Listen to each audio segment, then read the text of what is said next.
Bonjour à tous. Aujourd'hui, j'aimerais vous parler d'un grand saint national, à savoir Saint Martin de Tours. Nous avons fêté ce saint mardi dernier, mardi 11 novembre, qui commémorait aussi, comme nous le savons, la fin de la Première Guerre mondiale. Et c'est une belle occasion, de se remémorer ce grand visage national et religieux qui a tellement marqué, en réalité, notre Église de Gaulle, devenue Église de France. Saint-Martin est donc mort près de Tours le 8 novembre et il a été fêté à Rome dès le 8e siècle, comme saint précisément, à la date du 11 novembre, jour de son enterrement à Tours. Mais en Gaule, son culte s'est répandu dès le 5e siècle. C'est très important, il représente une grande tradition à lui seul pour notre pays. Martin, en latin Martinus, le petit Mars, à savoir le dieu de la guerre, naquit en Pannonie, c'est-à-dire en Hongrie, vers 317, c'est-à-dire au début du IVe siècle de notre ère. Fils d'un officier romain, il fut élevé à Pavie, donc en Italie, et enrôlé dans la garde impériale. Né de parents païens, dès son enfance, il demanda à devenir catéchumène. Envoyé en Gaule, le jeune soldat aux portes d'Amiens partage son manteau avec un pauvre. Ça, c'est une histoire bien connue, c'est-à-dire que les soldats ne pouvaient pas donner le manteau tout entier. Sinon, ça voulait dire qu'il était perdu et ils étaient punis dans ce moment-là. Mais ils pouvaient donner une partie du manteau ou le perdre par détérioration. Ça, c'était accepté par le règlement de l'armée. Donc, c'est pourquoi Martin a coupé son manteau en deux pour en conserver une partie pour l'armée et puis en donner l'autre aux mendiants. La nuit suivante, après ce partage du vêtement, on voit Martin dans toute sa ferveur de catéchumène, c'est-à-dire il prétend au baptême.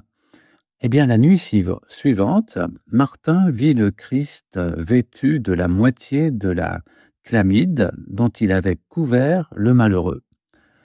Et il entend Jésus qui lui dit d'une voix éclatante aux anges: Martin, qui est encore catéchumène, m'a revêtu de ce vêtement. C'est une très belle vision et une belle récompense pour Martin. Notre Seigneur Jésus-Christ est en effet attentif à tous ces actes de charité fraternelle. Et ce qu'il regarde, c'est vraiment l'intention qui préside. Il ne regarde pas le fait qu'il a respecté le règlement de l'armée pour ne pas être puni, mais qu'en même temps, il a exploité ce règlement au maximum pour pouvoir pratiquer la charité fraternelle. Et ça, c'est très beau. Cependant, Martin comprend bien que l'armée ne peut pas être son avenir. Et il démissionne et il reçoit le baptême vers l'âge de 20 ans à peu près. Puis il devient disciple de saint Hilaire, qui est alors l'évêque de Poitiers, qui le nomme exorciste. Donc Martin va combattre les forces du mal, c'est le rôle d'un exorciste. On note au passage que ce ministère d'exorciste est très ancien, il remonte à la plus haute antiquité. Dès les commencements, les apôtres chassaient les démons. Et il est tombé en désuétude, particulièrement au moment du XXe siècle, en fait. Et c'est seulement maintenant qu'il revêt à nouveau son importance dans l'Église, petit à petit. Il ne faut pas non plus trop exagérer, c'est un ministère qui demeure caché, mais c'est un ministère que les prêtres devraient pratiquer. C'est aussi l'époque où il y a la crise arienne. C'est une hérésie. Arius était prêtre et il déclarait, il niait la divinité du Christ. Et ça a vraiment divisé l'Église longtemps. C'est seulement au concile de Nicée que les choses commencent à être rétablies, mais il faudra un bon siècle en réalité pour en venir à bout. Martin a fait partie de ceux qui ont combattu l'arianisme et qui ont enduré des épreuves à cause de leur fidélité au dogme, à la vérité de foi. Jésus est vraiment Dieu. S'il n'est pas Dieu, mais quelle valeur a sa rédemption? S'il n'est pas Dieu, comment les portes du ciel vont-elles s'ouvrir? Même s'il est la plus grande créature spirituelle jamais créée par Dieu, nous dit Arius. Mais ça ne lui permet pas d'opérer la rédemption du monde. Non, il faut absolument que le Christ soit Dieu. C'est toute la vérité qui est proclamée dans les évangiles. Martin est saisi d'un grand zèle pour l'Église, justement. À la manière de Jésus, lorsqu'il purifie le temple, hein, le zèle de ta maison me dévorera. Et pas seulement lui, mais son maître, l'évêque Hilaire, qui va être victime de l'exil, condamné à l'exil parce que, eh bien, il refuse de se plier à la volonté impériale qui veut favoriser l'arianisme. Lorsque saint Hilaire, donc son évêque, était exilé, eh bien, Martin, lui, décide de partir jusqu'en Pannonie, son pays d'origine, où il va retrouver sa mère et la convertir. C'est très beau de voir cette pensée, et pas seulement une pensée, parce qu'il va traverser toute l'Europe là pour aller rejoindre sa mère. Cet esprit filial nous dit aussi que le meilleur, c'est-à-dire la foi, nous devons la communiquer à ceux qui nous sont proches. Devraient être les premiers membres ou termes de notre apostolat. Après cela, il regagne la Gaule pour y rejoindre saint Hilaire qui est rentré d'exil. À Ligugé, dans la Vienne, Martin va fonder le premier monastère de Gaule. La, la résurrection d'un catéchumène à sa prière le rend célèbre dans toute la région. De nombreux disciples se joignent à lui. Saint Martin n'est pas suffisamment, à mon sens, célébré comme étant le fondateur du monachisme en Gaule. Il a fondé le premier monastère. Martin, ensuite, sera élu évêque de Tours en 371. Son épiscopat marque le progrès de la religion chrétienne dans l'ouest de la Gaule. Ayant une vocation de moine, saint Martin fonde, près de Tours, le monastère de Marmoutier, qui devient sa résidence ordinaire. Parmi ses disciples convertis, on trouve Paulin de Bordeaux, qui deviendra évêque de Nol, et l'historien Sulpice Sévère, auteur d'une vie de saint Martin, qui procurera au sein de Tours une popularité incomparable. Les tournées missionnaires de Martin s'étendent bien au-delà de son diocèse. Il parcourt la Touraine, le Berry, l'Auvergne. On le trouve à Autun, à Paris. Dans les campagnes sont organisées les premières paroisses rurales, où de nombreux monastères sont créés avec des moines missionnaires qui, à l'exemple de Martin, ont en même temps le souci de l'ascèse et celui de l'évangélisation. Ça, c'est très beau, cet accent qui est mis entre prière et évangélisation. Je le dis avec un parti pris parce que j'appartiens moi-même à une congrégation de religieux apostoliques et qui est, à l'origine en tout cas, qui avait été fondée dans la prière, très exigeante en termes de prière, mais aussi tournée dès le commencement vers la prédication populaire et l'évangélisation en d'autres termes. Donc Martin, lui, il a tout de suite, dès les débuts du christianisme, cette intuition que la prière doit nourrir la prédication. Et ça, c'est valable, c'est un exemple qu'il laisse à tous les prêtres, quel que soit leur genre de vie, prêtres diocésains ou prêtres religieux, peu importe. Ce qui compte, cette vérité universelle, et valable aussi pour les laïcs, c'est que un apostolat d'évangélisation ne procède que d'une ferveur intérieure, et cette ferveur intérieure, elle-même, n'existe que dans la communion avec le Fils de Dieu qu'on rencontre, dans la prière, dans la contemplation. L'apostolat doit être le fruit de la prière.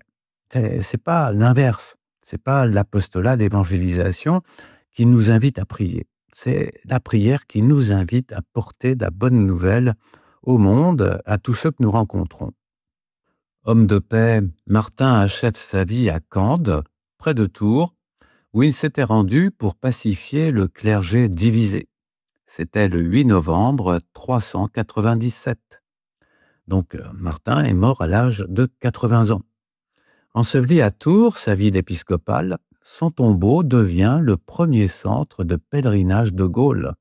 Martin est l'un des premiers saints qui ait été honoré sans avoir subi le martyre. On lui attribue de nombreux miracles et aucun saint n'a été aussi populaire dans l'ancienne France. 4000 églises environ lui ont été dédiées et près de 500 villages portent son nom. La tradition populaire a gardé une expression ou une mémoire, à savoir l'été de la Saint-Martin. Alors ça, on appelle ainsi une période des derniers beaux jours que normalement on observe vers le 11 novembre. Saint-Martin a été héroïque jusqu'au moment de sa mort. Son hagiographe nous a laissé de beaux témoignages. Par exemple, il déclare: Martin vit que le démon se tenait près de lui. Pourquoi restes-tu là, bête cruelle? Tu ne peux rien attendre de moi. Le saint d'Abraham va me recevoir. Cette certitude, voyez, au moment de la mort, au moment de l'agonie, d'être bien réservé au Christ, et c'est ce qui nous permet de dépasser cet ultime affrontement avec le diable. Il s'agit là d'une grande vérité d'expérience. Au moment de l'agonie, très souvent, alors ça peut être dans les semaines qui précèdent, mais peu importe, il y a cette confrontation avec le diable. Souvent, les gens, les mourants, sont confrontés à une purification de leur foi. Ils ont l'impression d'un seul coup, même lorsqu'ils ont vécu toute leur vie dans la foi et d'une manière fervente, d'un seul coup, ils ont l'impression d'être dans une nuit obscure, complète, une nuit spirituelle. Ils ont l'impression de ne plus avoir la foi. Des doutes les assaillent littéralement. Et si tout cela n'existait pas, si toute cette foi religieuse que j'ai vécue et proclamée n'était qu'une illusion, ça arrive, inéluctablement quasiment. C'est la grande épreuve de l'agonie. Je voudrais insister, profiter de cette expérience de Martin pour dire combien il est héroïque de poser l'acte de foi face à cet assaut démoniaque que le mourant doit subir au moment de l'agonie. Lui est dans une assurance totale: tu ne peux rien attendre de moi, le saint d'Abraham va me recevoir. Le saint d'Abraham, ça fait c'est référence à une parabole de Jésus, hein, celle du riche et du pauvre Lazare. Le riche est enterré, le pauvre Lazare est emporté par les anges dans le sein d'Abraham. Telle était l'espérance de saint Martin, telle doit être aussi notre espérance. Sulpice Sévère rapporte également une autre parole de saint Martin à ses frères, disant: laissez-moi, mes frères, laissez-moi regarder le ciel. Là, ses frères le suppliaient de demander à Dieu un prolongement de sa vie. Et il disait: Père, pourquoi nous abandonnes-tu? Des loups rapaces vont assaillir ton troupeau. Vous voyez, mais il faut toujours préférer Dieu aux hommes et savoir que nous ne sommes pas indispensables sur cette terre. C'est la grande leçon d'humilité de Martin. Laissez-moi, mes frères, laissez-moi regarder le ciel, le paradis, le sein de Dieu. C'est notre raison de vivre, c'est le but ultime de notre existence. On ne doit pas s'accrocher aux choses de la terre ni aux êtres chers. Et on doit également, inversement, on doit laisser les êtres chers partir dans le sein du Père. C'est difficile, mais c'est ce qu'il convient de faire. Dieu veut être aimé au-delà de tous et au-delà de tout. C'est pourquoi toutes les attaches de la terre sont coupées au moment de la mort. Martin nous a laissé vraiment le témoignage d'une mort vraiment héroïque. Laissez-moi regarder le ciel. Cette belle parole est une manifestation de sa sainteté. Le succès de saint Martin dans son apostolat, dans sa vie spirituelle, ne doit pas nous cacher non plus les épreuves qui furent les siennes. Voyez, toujours sur les routes pour l'annonce de la bonne nouvelle, il lutta d'abord contre les Ariens, en Illyrie, en Italie, à Milan, ce qui lui valut d'être battu avec des verges en public. chassé et persécuté avec acharnement. De même avec les païens. Il fut souvent en but à des vexations, car il détruisit leurs temples et il abattait leurs arbres sacrés. Donc c'est comme ça que l'évangélisation du rural s'est faite progressivement. Et encore au Moyen Âge, le rural demandait à être évangélisé. Or, saint Martin, lui, fut l'un des premiers à ériger des paroisses rurales, à à évangéliser ce monde-là qui était complètement païen, dans sa culture, dans ses aspirations religieuses. Et et même par rapport à l'Église, eh bien, il a dû vivre de grandes épreuves. À la fin, donc il y a les persécutions à cause, de l'arianisme, mais également à la fin de sa vie, Martin sera persécuté par des évêques et des prêtres qui lui reprocheront, eh bien, son passé de soldat, sa bonté pour les égarés, heu et la simplicité de sa vie. Tout cela, c'est parce que, déjà à cette époque, bien évidemment, il y avait beaucoup de membres du clergé qui n'étaient pas des saints et qui étaient sévères, rigides par rapport, eh bien, à ceux qui auraient pu aller à l'arianisme ou à d'autres hérésies ou au paganisme, mais aussi qui aimaient, eh bien, l'argent et le confort, et tandis que l'austérité de Martin, eh bien, dénonçait leur propre mode de vie. La première lecture de la messe de mardi dernier, donc où on fêtait, saint Martin, est vraiment très belle. Elle est tirée du livre de la sagesse. Dieu a créé l'homme pour l'incorruptibilité. Il a fait de lui une image de sa propre identité. C'est par la jalousie du diable que la mort est entrée dans le monde, et ils en font l'expérience, ceux qui prennent parti pour lui. Mais les âmes des justes sont dans la main de Dieu. Aucun tourment n'a de prise sur eux. Aux yeux de l'insensé, ils ont paru mourir. Leur départ est compris comme un malheur, et leur éloignement comme une fin. Mais ils sont dans la paix. Au regard des hommes, ils ont subi un châtiment, mais l'espérance de l'immortalité les comblait. Après de faibles peines, de grands bienfaits les attendent, car Dieu les a mis à l'épreuve et trouvés dignes de lui. Comme l'or au creuset, il les a éprouvés, comme une offrande parfaite, il les accueille. Au temps de sa visite, ils resplendiront. Comme l'étincelle qui court sur la paille, ils avancent. Ils jugeront les nations. Ils auront pouvoir sur les peuples, et le Seigneur régnera sur eux pour les siècles. Qui met en lui sa foi comprendra la vérité. Ceux qui sont fidèles resteront dans l'amour près de lui. Pour ses amis, grâce et miséricorde, il visitera ses élus. On peut vraiment appliquer ce texte à la vie de saint Martin.